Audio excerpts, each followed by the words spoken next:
So at some point, your brother Harry Chapin gets his big break, and then there was the bidding war between Atlantic and Elektra.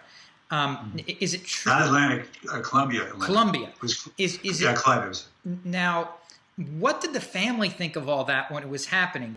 It was exciting, watching this happen. And Harry was indefatigable. He was the one who, instead of waiting for somebody to make phone calls, when he's opening for us at the Village Gate, and all day long he calling up record companies. Hi, this is Farley Higgins, and I want to tell you about this guy Harry Chapin, who's doing so and so and so and so. And can you come down? We'll give you tickets, blah blah blah. And he just, because he'd been in and out of college. He'd been, he flunked out of Cornell twice, and he worked in the film business. He was a grown man. He was 27 years old, and he'd been working for 5, 6, 7 years in the real business. Whereas Steve and I got out of school, and suddenly, and I got my TV show, and we were a little more like, oh, life is good. We don't have to. We can sort of float along here. Harry was like, and he believed in what he did. And so for us, it was like watching this shooting star. Well, I'll tell you, the very, very first concert I ever went to was to see your brother Harry in Poughkeepsie, New York. I want to say it was 78. I was 11 years old. As with most kids, I absolutely adored Cats in the Cradle. And even Taxi, even though I probably didn't completely understand what it all meant. I grew up very poor, so going to see him was a huge treat. And my parents, even though we really didn't have the money, sprung for a program. And as you know, after a lot of those shows, Harry would stay. He would stay after, even after having performed maybe a show the night before that, traveling wherever he had to travel, and just doing a whole show. He would go out and then let people meet him, what would be a meet and greet now, up front. And at age 11, the one thing that I keep closest to my desk, back there,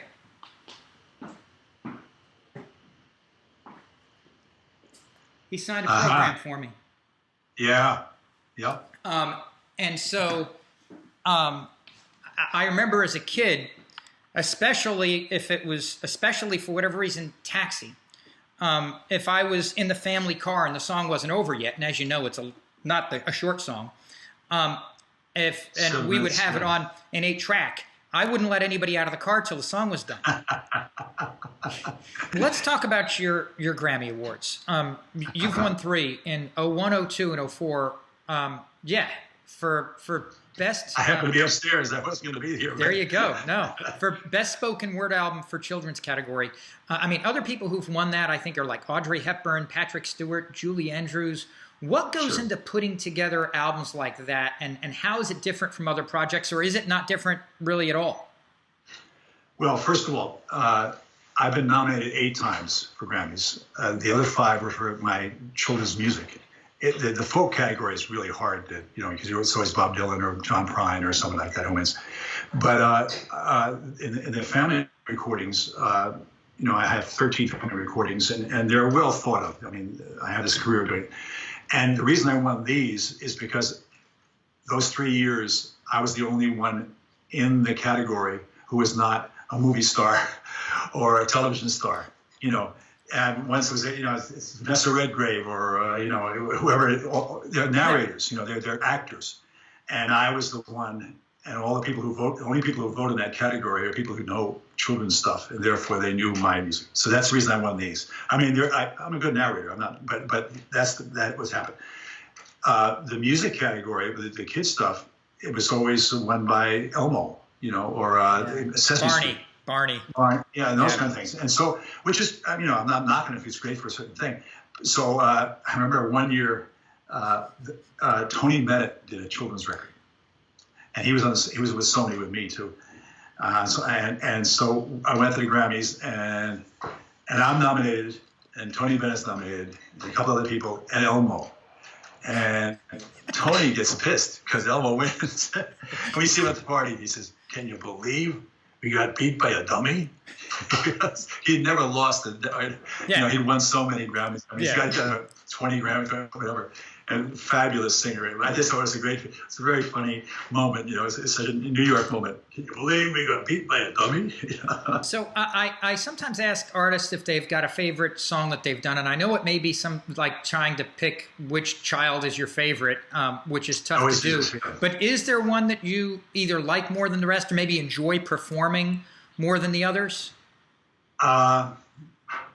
There's lots, but I think the song, if I had to go down, and it would probably be This Pretty Planet, song that is being sung by schools all over the world, but especially in America.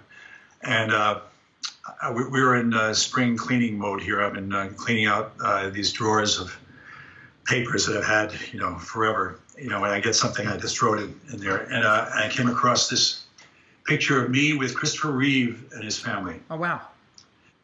And after his accident, it turns out this was his and his child's and his wife's favorite song. And I'd forgotten that until I had a picture of us there. I was playing it. I was playing every year then in the theater in Princeton, New Jersey. And Claudia at my office gets a call. I just got a call from a woman who says she's Christopher Reeve's mom, and that he's going to come to your concert. And could Dana and her sing the Judy Collins part? Because Judy Collins sang it on the recording. And she said, I'm not sure if it's real or not. I said, Claudia, say yes. Yes, just say yes. And so, okay. So she called back, and that's what happened. And she asked when would it? We didn't rehearse or anything, And when I start the concert, it's an hour concert. And I said after Family Tree, the song Family Tree, we'll do it. And just as the concert starts, I see them in the back, all full house, 800 kids and adults, the whole families. I see them wheeling the big gurney with Christopher in the back, because at that point he's had that terrible accident. And then we do the concert. I try to forget about it. I get the Family Tree and I look over it, and there's Dana and her son. I forgot the son's name. And he's about 9 or 10, I think. And they finish, and they come out, and she sings the Judy Collins part perfectly. And I give her such a hug, and she's almost crying and then she goes off. And so, and then afterwards we spent.